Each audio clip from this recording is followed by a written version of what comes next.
Summary of the Drowned World by J.G. Ballard. Dr. Kerans stands on the patio of the Ritz Hotel and looks at the elliptical shape of the sun rising. It's already hot, and he hasn't worked all morning because he's been taking his time. He thinks about calling his boss, Colonel Riggs, but then remembers that the battery in his radio is dead. Kerans finally hears Riggs coming. He gets dressed and runs down to the dock, where Riggs is having a drink. As they drink, Riggs tells Kerans that the unit has been given orders to move to Camp Bird, which is north of where they are now. Kerans is taken aback. Riggs asks Kerans how he's been sleeping and asks for help to convince Beatrice to leave the city. Kerans says he had a good sleep. Kerans watches the giant iguanas in the windows as he and Riggs float through the waterways that surround the city. Kerans doesn't care about what's in the towns or how they got there. Dr. Bodkin, who is also a biologist, is old enough to know what it was like to live in a city. 70 years before the present, solar storms weakened the Earth's atmosphere, leaving it open to solar radiation. Due to the radiation, plants and animals changed quickly, and the planet warmed up quickly. As ice caps and glaciers melted, bodies of water got bigger. This changed the whole environment of the world. Now, only the Arctic and Antarctic rings have people living in them. Kerans and Riggs take the lift to the top floor, where Beatrice is relaxing by the pool in her apartment. Riggs and Kerans try to get her to leave, but she doesn't listen to them. Riggs leaves, but Kerans stays for the rest of the afternoon. He looks at works by Delvaux and Max Ernst and tells Beatrice that if they stay, they will stay for good. Kerans comes back to the station later and sneaks into the armory. He looks at the guns and deadly gas, but the only thing he takes is a broken compass. He leaves the armory and goes to the sick bay, where Dr. Bodkin and Lieutenant Hardman are in a private room with Lieutenant Hardman, who is in bed. Bodkin is running a heater, and Hardman has headphones on and is listening to drums. Bodkin finally turns off the record player and the heater. He shows Hardman how to use a set of alarm clocks, and Hardman claims that he has started dreaming even when he's awake. Kerans lets slip that they're going in 3 days, which makes him feel like he's losing control of his plans. Kerans and Bodkin paddle to the place where they will be tested. In their lab, the doctors are sitting and Bodkin is telling Kerans about his theory of neuronics. According to Bodkin, the whole world, including humans, is moving backwards, and the scary dreams that many people are having are actually old biological memories that show a person is moving backwards in evolutionary time. Kerans thinks this is a good idea. He gets the compass out and thinks about the word south. The next day, Lieutenant Hardman is nowhere to be found. Kerans acts like he's leaving with Riggs, but he hasn't decided for sure what he'll do. First thing in the morning, he goes to see Beatrice and finds her in her very hot flat. He fixes her air conditioner and tries to get her to pour out her drink, but she says she needs it after having a dream. When Riggs's helicopter gets there, it tells Kerans that Hardman has gotten away. Kerans gets in the helicopter and joins the search team. He finally tells Daly, the pilot, that they should look south. Riggs agrees, and Kerans sees tracks in a southern lagoon that lead to an apartment block. As the guys look through the building, Kerans runs into Hardman. Hardman jumps out the window and tries to move his makeshift raft back into the water, but he doesn't seem to realize that he's trapped. When he realizes that he is trapped, he shoots one of his orderlies, Wilson. The group follows Hardman to a town square above the water level, where Riggs lets Hardman go south. That night, Kerans has his first dream. In it, the sun makes a drumming sound, and there are snakes and eels in the lake. Kerans feels like he's a part of the lake as giant lizards roar at the sun. When he wakes up, Bodkin is in the hall of the testing station. Bodkin says that the dreams happen to about half of the guys. Riggs comes to talk about plans to leave, and after he goes, Kerans and Bodkin talk about staying. That night, Kerans and Bodkin put their testing station in the water and go to Beatrice's flat. Riggs comes in a helicopter the next morning and tries to talk to them, but they don't listen.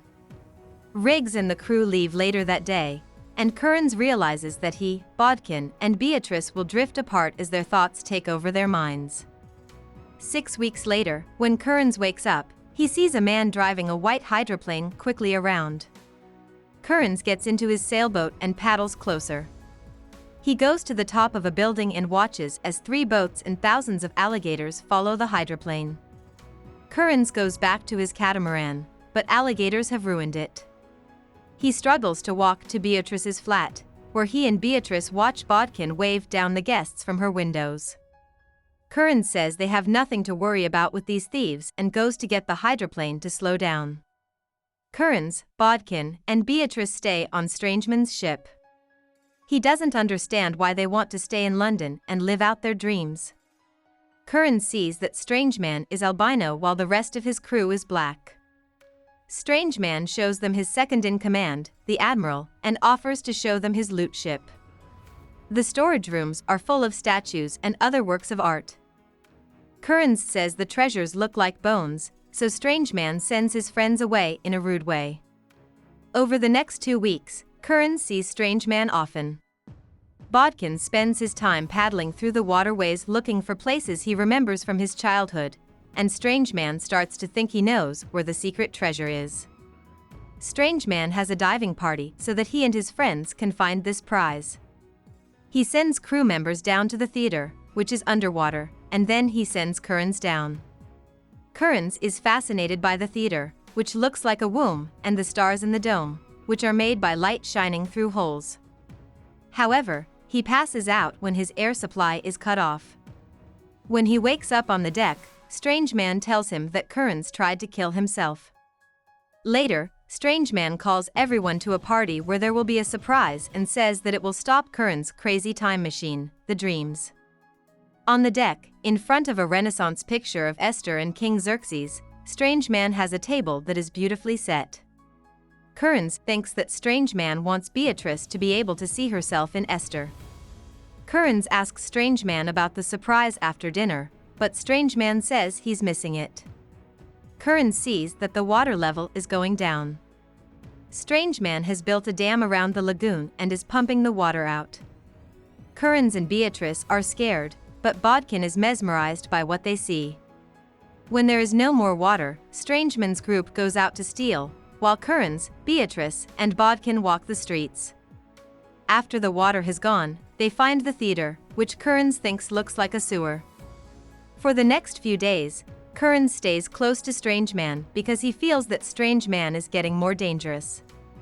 Bodkin tells Kerans to leave with Beatrice, but he leaves soon after. Kerans thinks he can't leave by himself. In London, it's hard for Strangeman's crew to find riches. One night, Strangeman tells Kerans that because he is albino, his team thinks he is dead. Big Caesar sings for Kerans, but Strangeman stops him when he sees that Dr. Bodkin is trying to blow up the dam. Strangeman's gang goes after Bodkin, throws the bombs into a nearby lagoon, and shoots Bodkin, killing him. When they get back to Kerans and Beatrice, Kerans is taken by the crew.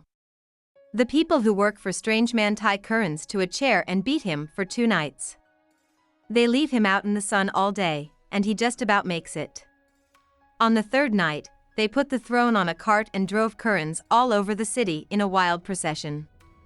Kerans is thrown face down into the street when the cart gets out of control and rolls away. Strangeman and the team leave when they are sure that Kerans is dead. Kerans manages to get off the chair and get away. Kerans hides for a day in a building before going back to the Ritz.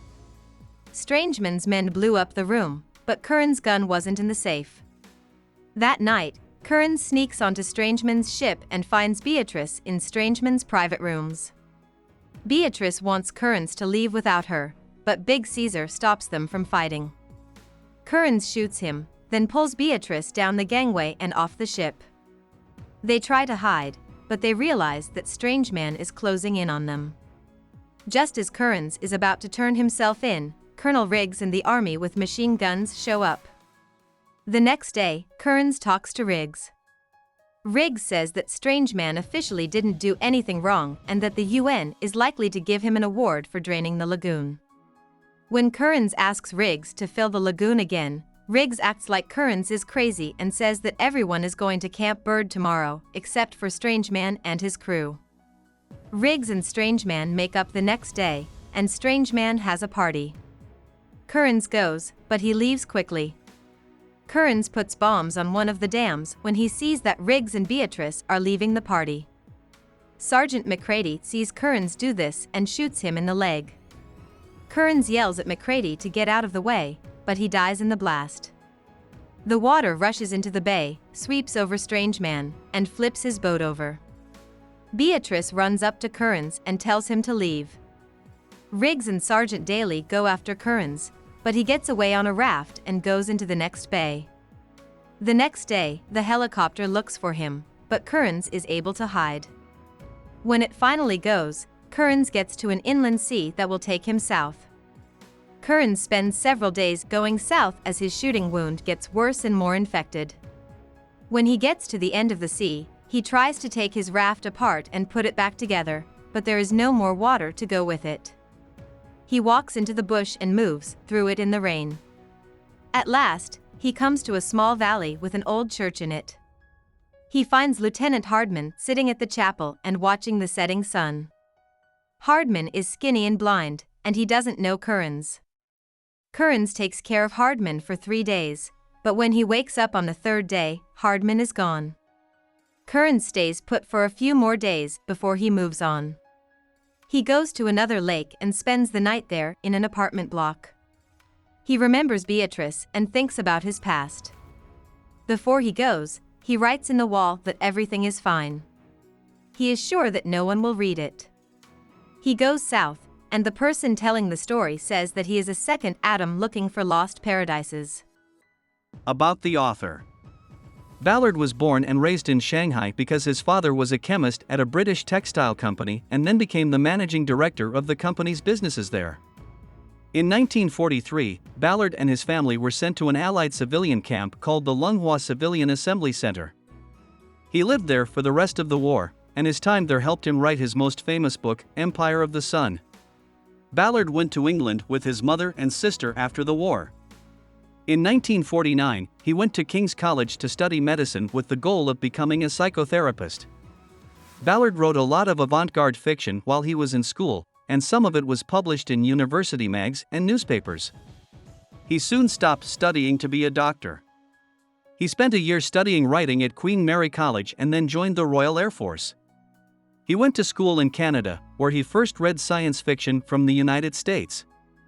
After he got married in 1955 and moved back to England, he had a few short stories published in the magazine New Worlds.